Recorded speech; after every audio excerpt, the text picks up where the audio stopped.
All right, time to make a video about one of the greatest cartoon series ever made. And more specifically, look at the evolution from an mostly in universe perspective of magic in this setting. You see, one of the core caveats with Thundarr the Barbarian is that it's a future, post cataclysm Earth. And the rules of this world are very different than the real world. However, it is built on the ruined remains of the world we know in real life. So let's take a look at how it is that this world has magic in it when the real world doesn't. The single greatest defining aspect of the setting is an event known as the Great Cataclysm. Now, the Great Cataclysm is shown in the opening credits of the show. And you see a very vivid picture of the destruction of the world that we know and what led to the creation of a new, horribly twisted version of the world.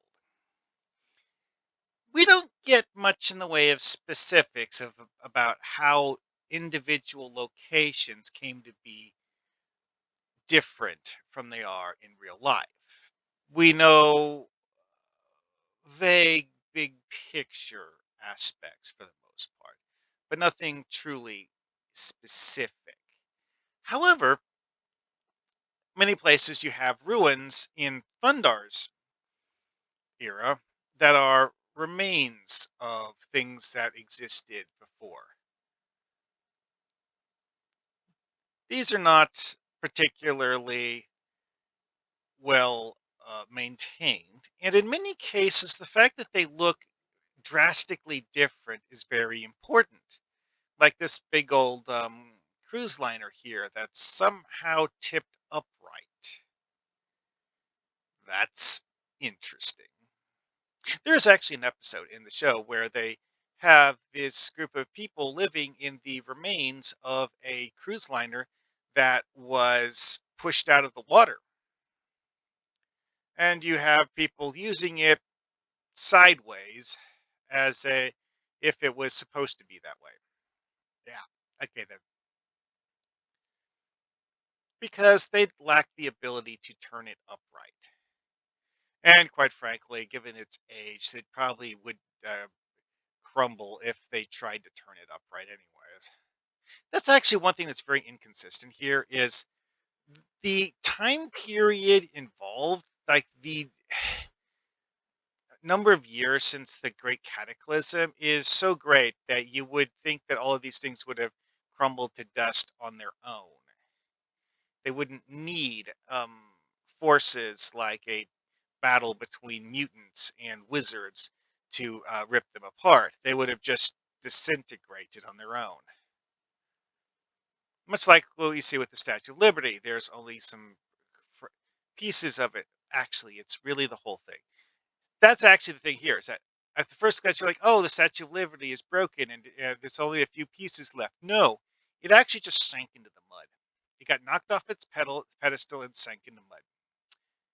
When Gemini animates it, he pulls it out of the mud and it just walks around because it actually still has its full body intact. That statue is made out of copper.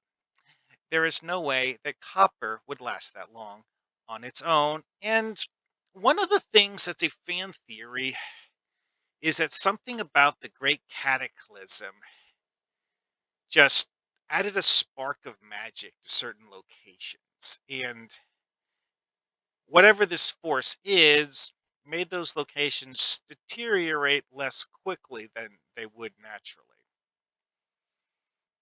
This is just a fan theory, though. No, nothing about this is actually explained in the show. However, you do note that wizards find places like this to be attractive locations to conquer and maintain as their own personal territory, like Manhattan here. It's not actually explicitly stated which wizard was the one who ruled Manhattan, but Gemini is like, yeah, y'all are in my backyard. I'm gonna kick your asses now. It's not really stated that that Gemini actually rules Manhattan, but he lives in the area, and no one other than Thundarr and his friends is willing to challenge him to anything. Although we do find out in a later episode that the Dark Wizard actually does live very close to Manhattan. A few miles, but also the Dark Wizard, we don't really understand why he got kicked out of the Abyss. Wait, no, sorry, the Abyss Wizard. The Dark Wizard is someone else. These are two characters that don't have proper names. The names are just describing them based on where they live or what they look like. No, seriously. The Dark Wizard is named I chose that name for him because of the fact that he creates this black tendril thing around himself while he teleports. If that's all we know. Anyway, so with this in mind, let's move on to what this made the world into after the cataclysm. There's very little we actually know about anything about the how the world went from the cataclysm to how it is in Thundar's point time. See, there are very few people who are over a few hundred years old, even wizards. It's very rare to have wizards that are over a few hundred years old. That's what's Mindoc's claim to fame. And what makes studying his episode so important um, is that Mindoc is someone who was alive before the Great Cataclysm. And he is someone who remembers the world the way it was before the Great Cataclysm. He has knowledge of things that almost no one has. Makes him a very dangerous opponent. He has spent centuries in his laboratory fortress tinkering. And it is an imposing facility. But it's built on an island near Cape Canaveral, Florida, or what would be Cape Canaveral in real life, because he was a NASA scientist working at the NASA installation there. And that is part of where his technological understanding comes from. And Mindoc is also one of the greatest wizards because of the fact that he's been honing his spellcraft all of those centuries. He has had centuries to practice his powers. The fact that he only has his brain left, it's not actually explained what happened to his body, just that at his advanced age, the only thing left of him is the his brain. Now, again, while he is someone who is a scary fighter, he is not exactly a combat genius. He's kind of like a pencil neck geek in terms of his general behavior, honestly. But he's a pencil neck geek that very few people want to fight because he has an army of mutant soldiers, two massive war machines that are actually quite formidable. Okay, we don't actually see the sea one, or I guess you could say amphibious one fight, It's gigantic, and if it's anything even remotely close to the air one in terms of firepower, it's dangerous. It's so big that the mutant soldier who was driving the thing decided to kill Thundarr by running over the building that Thundarr was hiding inside. Needless to say, the mutant soldier did not pick through the rubble to confirm the kill and got punished severely by Mindok for his failure. But um, yeah, General Zoa um, actually had a vehicle that could crush buildings by running them over. It is probable that this is the only craft like this that Mindok had built, but also there's the likelihood that it took Mindok a long time to build this monstrosity of a battlecraft. However, it exists. And these chumps are idiots, but they're idiots who actually know how to drive. They know how to use all those advanced technology weapons that Mindok gave them. So they're actual serious opponents that you need to carefully deal with because if you aren't careful, they will kick your ass. Like Zoa, he and that uh, a scepter he wields. These guys, big old disintegration cannons. If they hit you, it might kill you. This thing, it ain't gonna kill you. Nope, it freezes you in place. I really should upload a picture of the immobilization beam. Oh well. Anyways, moving on. So that is a major thing with this setting is the idea that a lot of the people who have powers were in some way mutated. Mindok was a human at one point in time. He was a scientist working for NASA. This is all that's left of him. This is what Mindok looks like now, after centuries of being some sort of bizarre mutated thing that got mutated by the cataclysm.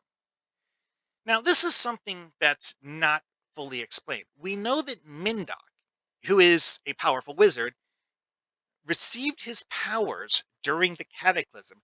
We don't know how or why, and we don't know how many other people also got powers like that during the cataclysm.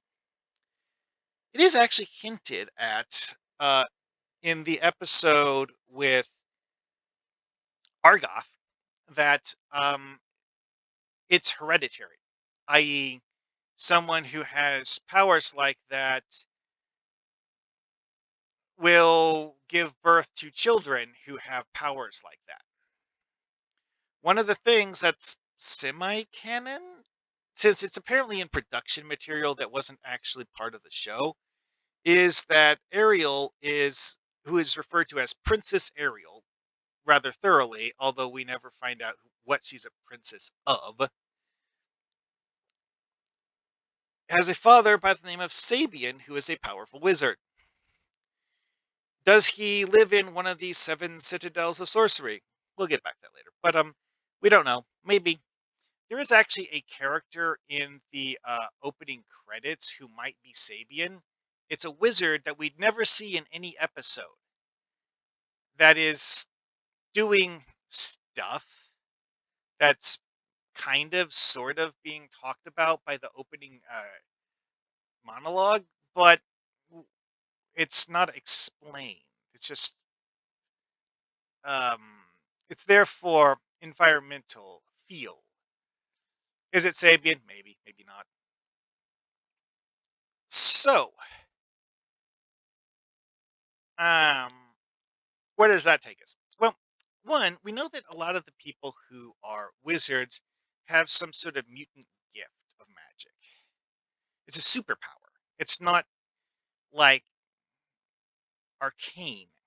See, that's another thing with Thundarr is that guys like Mindok doesn't worship some dark deity that gives him powers. No, he's just wielding natural abilities of his own. He straight up says that is that the powers he has as a wizard is something changed him during the Great Cataclysm. He doesn't understand how he got was changed, but he knows he was, and that his brain is now an incredible power source. See, this thing here with these robot bodies that Mindok is living in, he uses his brain as the power source. Yeah, he explicitly states that these robot bodies are designed to use his brain as their power source. Why? Well, it's a hell of a power source. I mean, seriously, his brain can do a hell of a lot of powering stuff up. Uh, we don't really have a whole lot of specific information, but he does seemingly use his brain as part of what powers his airship. Yeah, this son of a. Uh, it doesn't power on until Mindok sits to the controls and touches the hands of his mechanical body to the control mechanism, and you see his body glow as he transfers power into the ship. Then it starts flying. Yeah. Okay. Anyway, so moving on. Mindok is one of those characters who kind of sort of vaguely alludes to the Council of Wizards. See, this is something that's referred to as the Council of Wizards only once by Artemis in Trial of Terror. Or Trial by Terror. Yeah, Trial by Terror. Um, Artemis wanted to join the organization of the Council of Wizards, but he had to prove that he was someone worthy of the title of being a wizard. Which is one of those things where you're like, wait a second. How did this organization come about? See, something that Thundarr alludes to in pretty much every episode, maybe not every episode, but a lot of episodes that he mumbles about and makes one-handed off remarks about is that he hates wizards. He keeps referring to wizards as if they're an evil organization. Very, very consistently. And it's never fully explained. Then they throw the Council of Wizards into one of these episodes, and you're like, oh, maybe that's what Thundarr's talking about. See, one hypothesis is that at some point after the Great Cataclysm, when you had these superpowered beings like Mindok running around, being warlords and trying to take over things, they came to a sort of agreement. Well, it's kind of something I was mentioning earlier about the whole like concept of territory. It's like Mindok's territory is seemingly the area around Cape Canaveral. He doesn't necessarily directly interfere in the daily lives of all of the citizens in the area. However, they don't really need to worry about another wizard just, encroaching on his turf. Now, it is notable that Mindok's actual personal fortress is an island base that he seemingly controls everything on that island and doesn't really directly mess with the mainland. He and his um, minions will sometimes go to the mainland to find things or do stuff. Like the whole thing with the ice people. Mindok knew where they were. He'd known where they were for centuries, but he chose to leave them in cryo storage because he didn't need them. Then, when he's building his new robotic body, he decides he needs the ice people to finish the work for him, which I don't understand the logic behind this. It's hinted that the fact that the ice people were NASA scientists who predated the Great Cataclysm, that their personal knowledge was somehow needed to finish building his robot body. And it's not explained how. Just that that was apparently Mindoc's reason for capturing the ice people so that he could make them his mind controlled slaves, which he does. This is one of those episodes where the heroes lose more than once. Because, you have the time when General Zoa runs over that building with Thundarr and friends inside it. Obviously, they escape by crawling into the basement because it, crushes the building flat, but doesn't pancake all of the subsurface levels. So they live and are able to get out of it. But they got their asses handed to them by General Zoa. Granted, it's one of those overwhelming force things, but hey, whatever. They still lost. And then when they're sneaking around inside Mindoc's island fortress, Mindoc is like, "Oh, hi, nice to meet you. Get in my Pokeball." Yeah, the Pokeball attack. That was a scene. Mm, yeah, imprisonment sphere. I really should upload a picture of that to the wiki. I made a picture of it somewhere, but oh boy.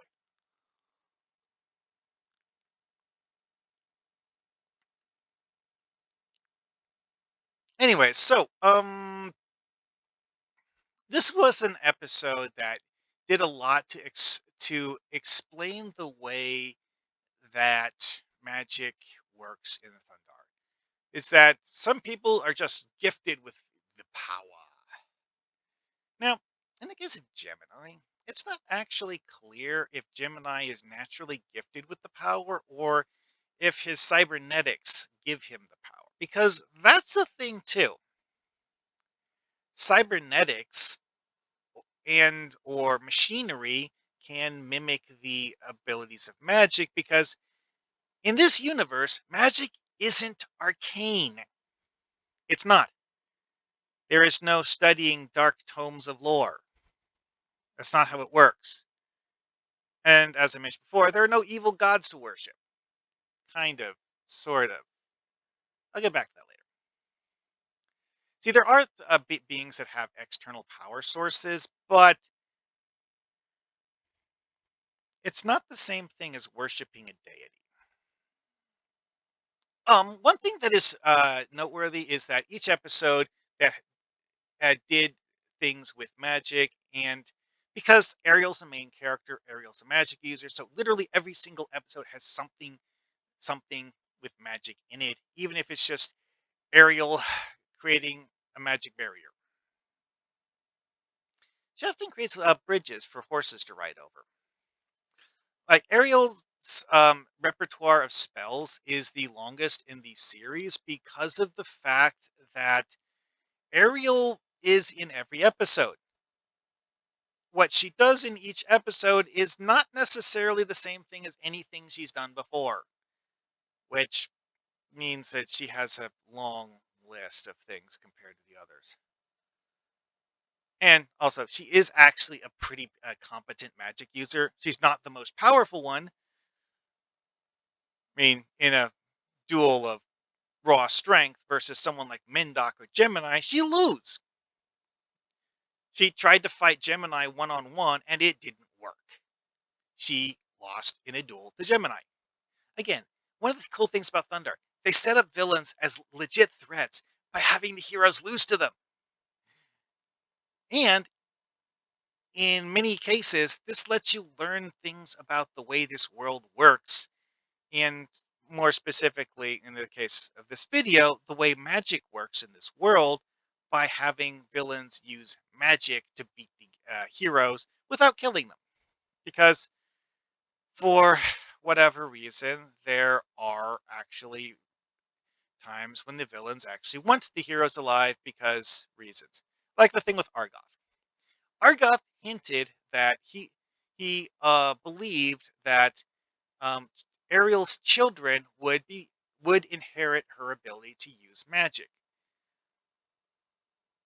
When I say hinted at, I mean that he literally told Ariel that he wants her to be the mother of his children, and that is the entire reason why he's taking her to his fortress citadel.